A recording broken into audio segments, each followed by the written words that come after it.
ನಾವಂತೂ ತುಂಬಾ ಚೆನ್ನಾಗಿದ್ದೀವಿ. ನೀವೆಲ್ಲರೂ ಕೂಡ ಚೆನ್ನಾಗಿರ್ತೀರಾ ಅಂತ ಭಾವಿಸ್ತೀನಿ. ನೀವು ನೋಡ್ತಾ ಇದ್ದೀರಾ Dhiran blogs and welcome back to my channel.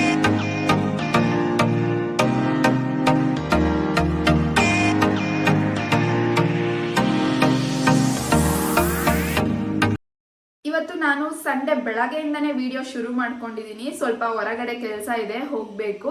ಹಾಗೆ ಇವತ್ತು ಆಲ್ರೆಡಿ ತಿಂಡಿ ಎಲ್ಲ ಮುಗಿಸ್ಕೊಂಡಿದ್ದೀವಿ. ಇವಾಗ ತಿಂಡಿ ಮುಗಿಸ್ಕೊಂಡು ಹೊರಗೆ ಹೋಗ್ತಾ ಇದೀವಿ. ಹಾಗಾಗಿ ವಿಡಿಯೋನ ಇಲ್ಲೇ ಶುರು ಮಾಡ್ಕೊಳ್ಳೋಣ ಅಂತ ಮಾಡ್ಕೊಂಡಿದ್ದೀನಿ. ವಿಡಿಯೋನ ಕೊನೆವರೆಗೂ ನೋಡಿ. ನಿಮಗೆ ಇಷ್ಟ ಆದರೆ ಏನು ಮಾಡ್ಬೇಕಂತ ಗೊತ್ತಲ್ಲ, ನನ್ನ ಚಾನಲ್ಗೆ ಸಬ್ಸ್ಕ್ರೈಬ್ ಮಾಡ್ಕೊಳ್ಳಿ. ಹಾಗೆ ಲೈಕ್, ಶೇರ್, ಕಮೆಂಟ್ ಮಾಡೋದನ್ನ ಕೂಡ ಮರಿಬೇಡಿ.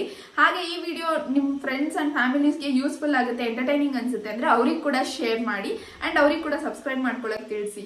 ನೋಡ್ಬೋದು ನಾನು ಆಲ್ರೆಡಿ ರೆಡಿ ಆಗಿದ್ದೀನಿ. ಸೊ ಇವಾಗ ಹೊರಗೆ ಹೊರಡೋದಷ್ಟೇ. ಸೊ ಓಕೆ, ಬನ್ನಿ ಹೊರಗೆ ಹೋಗೋಣ. ನಿಮಗೂ ಕೂಡ ತೋರಿಸ್ತೀನಿ ಇವತ್ತಿನ ಡೇ ಹೇಗಿರುತ್ತೆ, ಏನೇನು ಮಾಡ್ತೀವಿ, ಏನೇನು ಯಾವ ಥರ ಇರುತ್ತೆ ಅಂತ. ತಿಂಡಿಗೆ ನಾನಿಲ್ಲಿ ಇವತ್ತು ವೈಟ್ ಕಲರ್ ಕುಷ್ಕ ಆರ್ ಪಲಾವ್ ಅಂತ ಹೇಳ್ಬೋದು, ಅದನ್ನು ಮಾಡ್ಕೊಂಡಿದ್ದೆ. ಸಿಂಪಲ್ಲಾಗಿ ಕ್ವಿಕ್ಕಾಗಿ ಆಗುತ್ತೆ ಅಂತ ಬಾಸುಮತಿ ರೈಸ್ ಯೂಸ್ ಮಾಡಿ. ಅದಾದಮೇಲೆ ಎಗ್ ಮಸಾಲ ಕೂಡ ಮಾಡ್ಕೊಂಡಿದ್ದೆ, ಅದ್ರ ಜೊತೆ ಕಾಂಬಿನೇಷನ್ ಚೆನ್ನಾಗಿರುತ್ತೆ ಅಂತ. ಸೊ ನಾನು ಆಗಲೇ ಹೇಳ್ದಂಗೆ ತಿಂಡಿ ತಿನ್ಕೊಂಡು ನಾವು ಕೂಡ ಹೊರಟ್ವಿ. ಬೆಂಗಳೂರು ವೆದರ್ ಮಾತ್ರ ಹಿಂಗಿದೆ ಅಂದರೆ ನಾವೆಲ್ಲೋ ಕಾಶ್ಮೀರ ಊಟಿಯಲ್ಲೋ ಇದ್ದೀವಿ ಅಂತ ಅನ್ನಿಸ್ತಾ ಇದೆ. ಅಷ್ಟು ಕೋಲ್ಡ್ ಇದೆ, ಸಿಕ್ಕಾಪಟ್ಟೆ ಕೋಲ್ಡು. ಇನ್ನು ಮಧ್ಯಾಹ್ನ ಹಾಗೆ ಹೋಯಿತು. ಮಧ್ಯಾಹ್ನ ಊಟಕ್ಕೆ ನಾವು ಹೊರಗೇನೆ ಊಟ ಮಾಡ್ಕೊಂಡ್ವಿ. ಚಿಕನ್ ಬಿರಿಯಾನಿ ಮತ್ತು ಚಿಕನ್ ಲಾಲಿಪಾಪ್ ತೊಗೊಂಡಿದ್ವಿ, ಅದನ್ನೇ ಊಟ ಮಾಡಿದ್ವಿ. ಅದಾದಮೇಲೆ ಸ್ವಲ್ಪ ಕೆಲಸ ಇತ್ತು, ಅದನ್ನು ಮುಗಿಸೋ ಅಷ್ಟರಲ್ಲಿ ಮತ್ತೆ ಸಂಜೆ ಆಗಿತ್ತು. ಆಮೇಲೆ ಟೀ ಕುಡಿಯೋಣ ಅಂತ ಹೇಳಿ ಟೀ ಪಾಯಿಂಟಿಗೆ ಹೋದ್ವಿ. ನಾನು ಲೆಮನ್ ವಿತ್ ಹನಿ ತೊಗೊಂಡೆ, ನನ್ನ ಹಸ್ಬೆಂಡ್ ಜಿಂಜರ್ ತೊಗೊಂಡ್ರು. ಇಬ್ಬರು ಕೂಡ ಚಳಿಗೆ ಬಿಸಿ ಬಿಸಿಯಾಗಿ ಟೀ ಕುಡ್ಕೊಂಡು ಮಸ್ತಾಗಿ ಎಂಜಾಯ್ ಮಾಡಿದ್ವಿ. ಸಿಕ್ಕಾಬಟ್ಟೆ ನೀಡೆಡ್ ಅಂತ ಹೇಳ್ಬೋದು. ಆ ಚಳಿಯಲ್ಲಿ ತಡಿಯೋಕ್ಕೆ ಆಗ್ತಾ ಇರಲಿಲ್ಲ.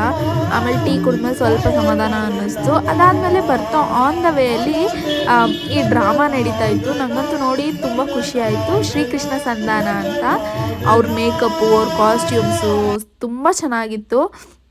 ಹಾಗೆ ನಾವು ಹೋಗಿದ್ದ ಜಾಗದಿಂದ ವ್ಯೂ ಸಿಕ್ಕಾಬಟ್ಟೆ ಚೆನ್ನಾಗಿತ್ತು. ಚಳಿಗಂತೂ ಎಷ್ಟು ಚೆನ್ನಾಗಿ ಅನ್ನಿಸ್ತಾ ಇತ್ತು ಅಂದರೆ ತುಂಬ ಚೆನ್ನಾಗಿ ಅನ್ನಿಸ್ತಾ ಇತ್ತು. ನೀವಲ್ಲಿ ನೋಡ್ಬೋದು ಬೆಳ್ಳಕ್ಕಿಗಳು ಹೇಗೆ ಮರದ ಮೇಲೆ ಇಷ್ಟೊಂದು ಕೂತಿದೆ ಅಂತ. ನನಗಂತೂ ಈ ಥರದ್ದೆಲ್ಲ ನೋಡೋಕ್ಕೆ ತುಂಬ ಅಂದರೆ ತುಂಬಾ ಇಷ್ಟ ಆಗುತ್ತೆ. ಮನಸ್ಸಿಗೆ ಏನಾದ್ರು ಬೇಜಾರಾಗಿದ್ದಾಗ ಈ ಥರ ಒಂದು ವ್ಯೂ ನೋಡಿದ್ರೆ ತುಂಬಾ ಖುಷಿ ಅನಿಸುತ್ತೆ.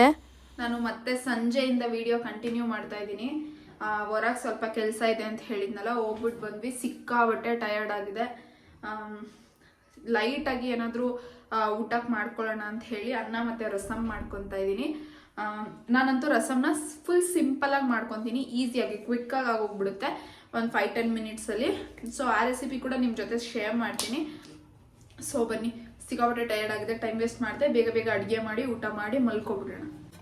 ಇವಾಗ ಇಲ್ಲಿ ನೋಡ್ಬೋದು ಆಲ್ರೆಡಿ ರೈಸ್ಗೆ ಇಟ್ಟಿದ್ದೀನಿ. ಸೊ ರೈಸ್ ಪಾಡಿಗೆ ರೈಸ್ ಹಾಕ್ತಾ ಇರಲಿ, ಅಷ್ಟರಲ್ಲಿ ರಸಮ್ ಕೂಡ ರೆಡಿ ಮಾಡ್ಕೊಂಡ್ಬಿಡ್ತೀನಿ.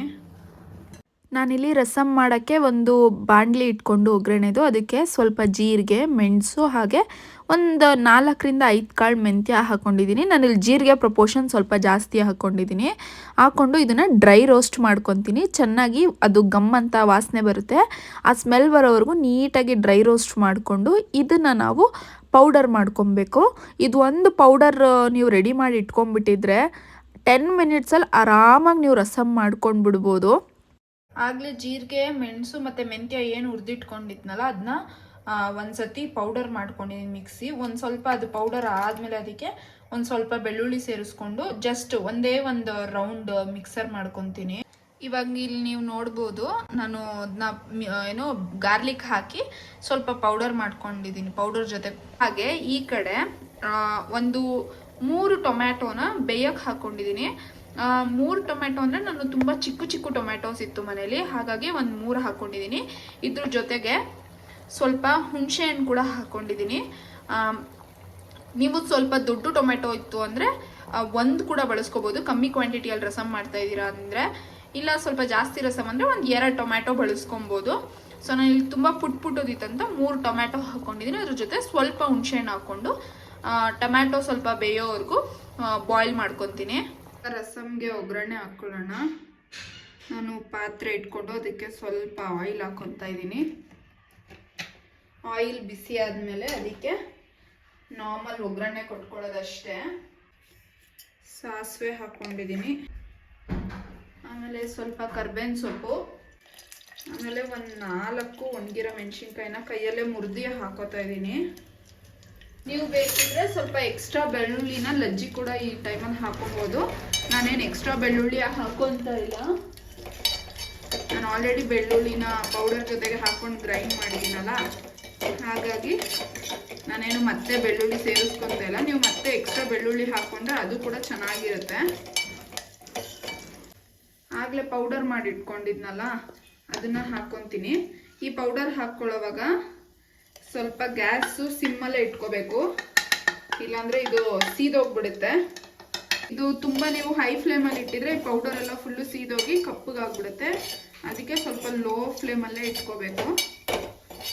ಇವಾಗ ನೆಕ್ಸ್ಟ್ ಇದಕ್ಕೆ ನಾನು ಟೊಮ್ಯಾಟೊ ಮತ್ತು ಹುಣಸೆಹಣ್ಣು ಬೇಯಿಸ್ಕೊಂಡಿದ್ನಲ್ಲ ಅದನ್ನು ನೀಟಾಗಿ ಸ್ಮ್ಯಾಶ್ ಮಾಡಿ ಬರೀ ನೀರಷ್ಟೇ ತೊಗೊಂಡಿದ್ದೀನಿ ಹುಳಿ, ಅದನ್ನು ಇದಕ್ಕೆ ಸೇರಿಸ್ಕೊತೀನಿ.